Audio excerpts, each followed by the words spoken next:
जैसा कि हमने आप लोगों से वादा किया था कल कि हम इस विषय को लेकर जो बच्चियों के साथ क्रूरतम घटनाएं हो रही हैं, जो उनके साथ बलात्कार के बाद जो ब्रूटैलिटी उनके साथ हो रही है, उनकी जीभें काट दी जा रही हैं, उनकी आंखें निकाली जा रही हैं, गले घोटे जा रहे हैं, या महिलाओं के साथ जो तेजाब डालकर उनको नहला दिया जाता है उसके बाद उनकी हत्या करने के बाद, तो हमने इस विषय में हम हालांकि चाहते थे कि हम धार्मिक लोगों की जिम्मेदारी तय करने के लिए इसकी शुरुआत कहीं ना कहीं धार्मिक लोगों से ही करें। लेकिन फिर भी हमारे पास जो हमारी मुलाकात हुई इस विषय को लेकर वो हुई कि शिवसेना के जो 2014 के लोकसभा के प्रत्याशी रहे हरगोविंद अरोड़ा जी के, पूर्व प्रत्याशी कह लीजिए, 2014 में प्रत्याशी थे वो, 2019 का यद्यपि उन्होंने चुनाव नहीं लड़ा, तो हमने जब उनसे पूछा कि क्या आप समझते हैं कि इस प्रकार की घटनाओं पर एक हद तक लगाम के लिए क्या जो धार्मिक प्रचारक हैं, किसी भी धर्म के प्रचारक हों, मठाधीश हैं, पीठाधीश्वर हैं, क्या उनकी जिम्मेदारी तय होनी चाहिए? तो अब उनका जवाब देंगे। देखिए जी, जब हम सांस्कृतिक, मेरे लगभग 31 वर्ष के राजनीतिक और सार्वजनिक जीवन में हम सांस्कृतिक राष्ट्रवाद को लेकर जिस विचार पर हमने राजनीति की या हमने समाज में काम किया, तो उस समय लोग ये कहते थे कि राजनीति में धर्म का क्या रोल आवश्यक है। आदिकाल से 5000 वर्ष से कि धर्म का जब तक अंकुश समाज और राजनीति पे नहीं होगा तो हम एक बढ़िया समाज और बढ़िया भविष्य का निर्माण तो हम कर ही नहीं सकते। रही जहाँ तक बात ये, कुलदीप जी, आपको ध्यान होगा 2014 में जब मैं लोकसभा के लिए प्रत्याशी था तो आप जैसे क्रांतिकारी पत्रकारों ने जब मुझसे ये पूछा कि आपका कोई व्यक्तिगत एजेंडा भी है या आपने केवल लोकसभा में इज्जत जाना है, आपने इसी के लिए चुनाव लड़ा है, मैंने उस समय भी कहा था, लेकिन साहस लोगों में उसको छापने का था नहीं। आज भी मैं अपने उसी स्टैंड पे कायम हूँ। मेरा व्यक्तिगत एजेंडा ये है और मेरी प्रधानमंत्री जी और देश की सरकारों से ये मांग है, सारे आंदोलन करके देख लिए, सब कुछ कर लिया, जब तक देश में इसके 2 या 3 विषयों पर चर्चा करनी होगी। एक तो देश में सेक्स को ओपन करना होगा, वो बाजार है, होता है चोरी छुपे, होता है 50 वाली चीज 500 में और 500 वाली चीज 5000 में मिलती है कि उसमें उसको प्रशासन को भी देना है, चोरी छुपे सब काम होते हैं। कारण इसीलिए अपराध बढ़ रहा है क्योंकि इंसान की किसी चीज की भूख है, उसको दबाया तो जा नहीं सकता। दूसरा कि कितने प्रदर्शन हो गए, कितने सख्त कानून बन गए, उसके बाद बलात्कार की घटनाएं क्या खत्म हो गई? निर्भया के बाद क्या जब फांसी की सजा तय हुई तो क्या वो घटनाएं खत्म हो गई? नहीं कुलदीप जी, वो घटनाएं बढ़ गई। कारण नए कानून बनाने से कुछ नहीं होगा, कानूनों को इम्प्लीमेंट करने से होगा, सख्ती से कानूनों को लागू करने से होगा। और देश में जब तक सेक्स को भले ही उसको कुछ हिस्सों में कुछ वक्त के लिए उसको ओपन ऐसा कुछ दायरे तक किया जाए कि जिसमें समाज पर भी ज्यादा फर्क ना पड़े और उससे इसको कम से कम रोका तो जा सकता है, कम तो किया जा सकता है।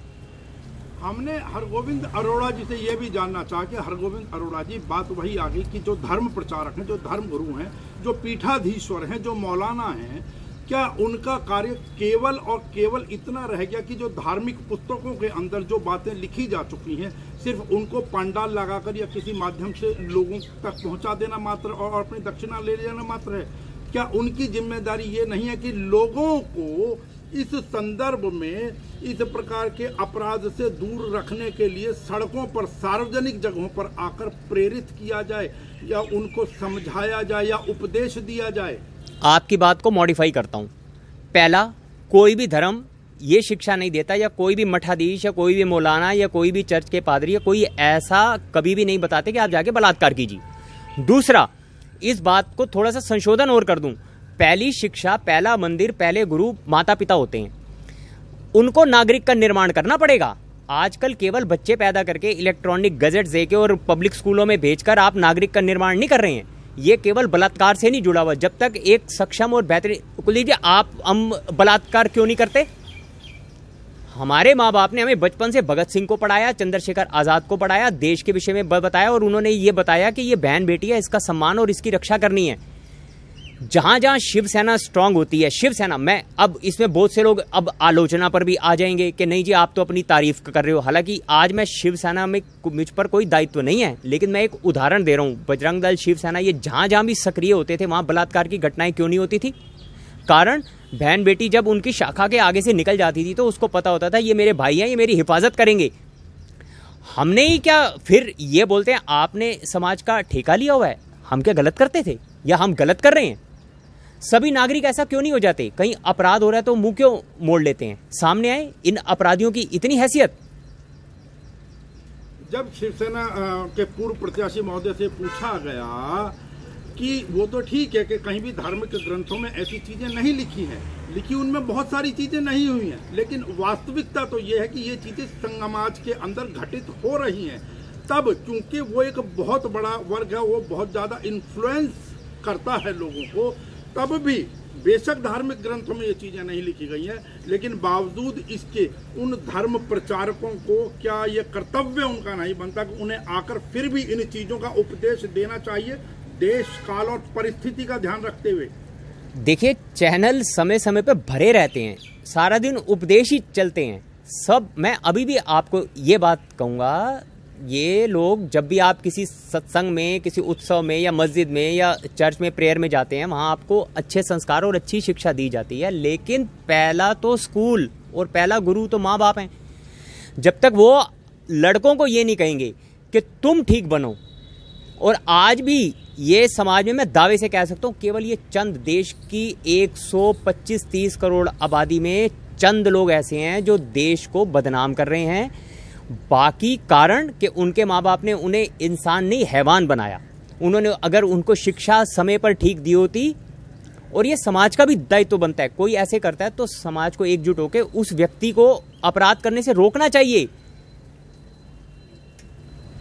लेकिन उन्होंने क्योंकि बार बार शिवसेना के जो पूर्व प्रत्याशी महोदय हैं वो बारंबार कहीं ना कहीं परिवार की जिम्मेदारी ठहरा रहे थे, इसमें कहीं कोई दो राय नहीं कि वो बिल्कुल अपनी जगह ठीक हैं, लेकिन फिर भी क्योंकि जब सबको मालूम होता है, लेकिन फिर भी राजनीतिक दल आकर जिस प्रकार प्रचार प्रसार करते हैं या कोई बहुत बड़ी दुर्घटना हो जाती है, तब अनेकों लोग अपनी राजनीति चमकाने के लिए आते हैं, तो वो कहते हैं कि precaution is better than cure. तो उस स्थिति के लिए फिर भी हमने फिर उनसे ये प्रश्न किया कि इसका मतलब आप धर्माचार्यों को इसके लिए आगे आने के लिए प्रेरित नहीं करना चाहेंगे या आप नहीं चाहेंगे कि उनको प्रेरित करना चाहिए, जनता को आके संदेश देना चाहिए? बिल्कुल। तब उनका जवाब, वो संदेश दें, अच्छी बात है, वो आगे आए, समाज के हर वर्ग को आगे आना है। और जहां तक आपने राजनीतिक दलों की चर्चा की कि वो समय समय पर अपनी राजनीतिक चमका, अरे साहब, यहाँ तो एक राजनेता ऐसे भी रहे कि जो कहते हैं जी लड़के हैं, इनसे गलती हो जाती है।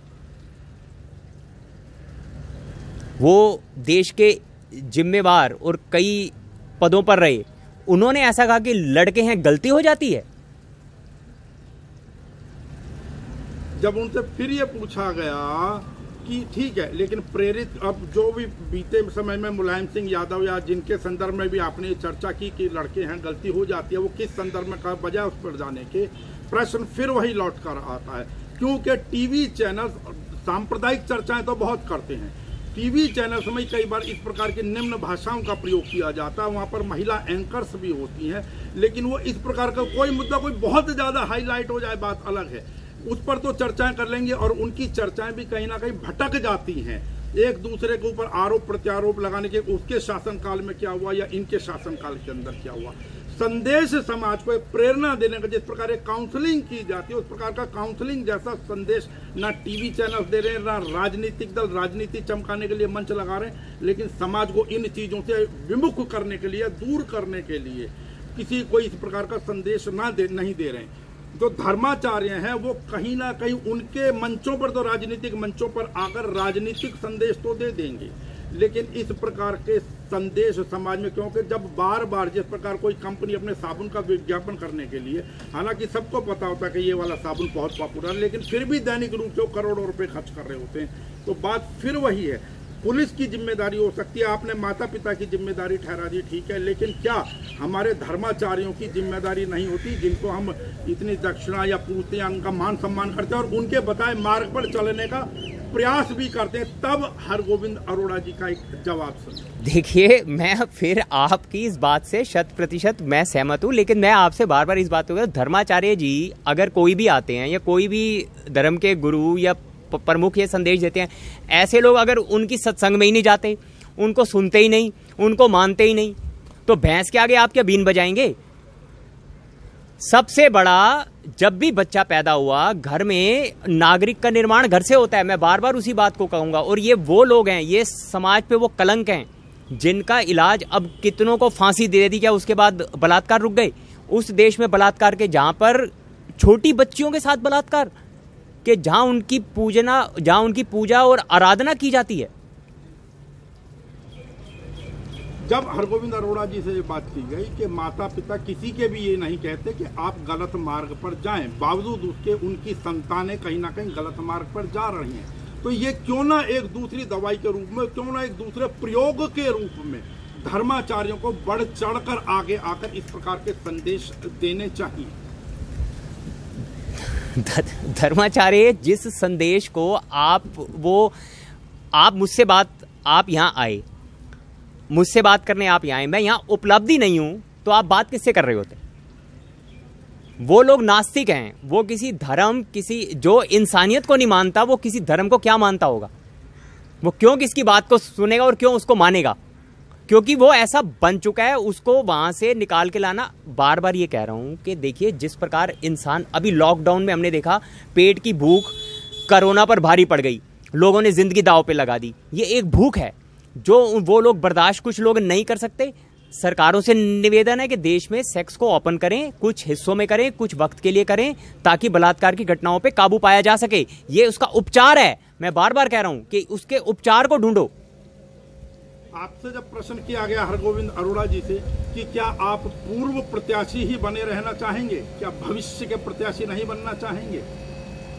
क्यों नहीं बनना चाहूंगा? 31 वर्ष का मेरा राजनीतिक जीवन रहा, बेदाग रहा और बहुत अच्छा रहा। और महत्वाकांक्षा हर इंसान में होनी चाहिए, मेरे अंदर भी है। मुझे भी जनता जब तय करेगी कि मैं उनका प्रतिनिधि बन के संसद में उनकी आवाज़ को उठा सकता हूं, मैं ज़रूर जाऊंगा। और ये मेरा व्यक्तिगत जीवन में एजेंडा रहेगा कि संसद में जाते ही मेरा पहला प्रश्न ही यही होगा कि देश में सेक्स को ओपन करो, इस पे लगी हुई बंदिशें कम करो, हटाओ, ताकि बलात्कार की घटनाएं वो बहन बेटियां बच सकें। सेक्स आज भी इस देश में बिकता है, बहुत बड़ा बाजार है ये, 5000 वर्ष पुराना, लेकिन वो आड़ में बिकता है, उस पे अंकुश हैं, इसीलिए बलात्कार की घटनाएं बढ़ती हैं।